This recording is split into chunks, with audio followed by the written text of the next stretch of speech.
Ini Pak dari Al-Quran Akbar. Ini apa saja ya Pak? Nah, dari sini Bu, UMKM kita di sini, tapi sebagai rezekinya kita sisihkan untuk pesantren Al-Quran. Jadi makanya kita di sini punya moto atau jargonan, Anda belanja, Anda beramal. Nah, contohnya air doa santri. Jadi air doanya alhamdulillah sudah didoakan dan dihatam ke-30 juz bersama anak santri kami. Apalagi masih tidak mendoakan, diantarakan ada anak yatim piatu, keluarga miskin dan kaum duafa. Dengan memberi doa ini secara tidak langsung kami telah ngasih makan minum anak santri kami seharga Rp10.000. Nah, karena di sini kita kan mandiri Bu. Jadi kalau anak mandiri ini pas kita ini pacak-pacak lah kita mencari duit ya. Jadi insya Allah selagi kita membani di lingkungan pesantren ini itu ada nilai ibadahnya. Karena mengapa UMKM kita di sini Bu bukan semata-mata keuntungan pribadi beliau, tapi beliau juga sisihkan untuk pesantren Al-Quran atau untuk kepentingan umat.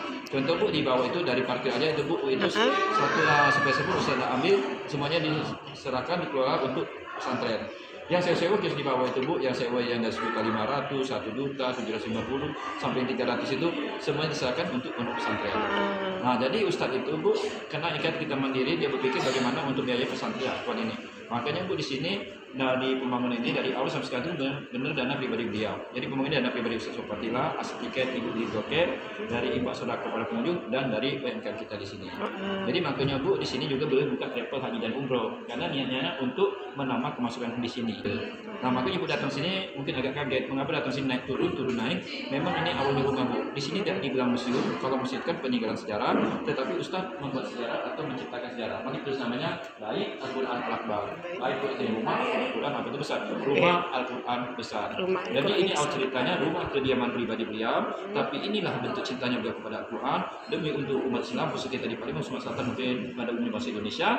Walaupun rumah pribadi beliau direlakannya. Nah, rumah beliau Bu jangan Ibu bayangkan selebar ini. Sesungguhnya rumah beliau tengah-tengah itu yang tempat pemasangan 16 sampai 30.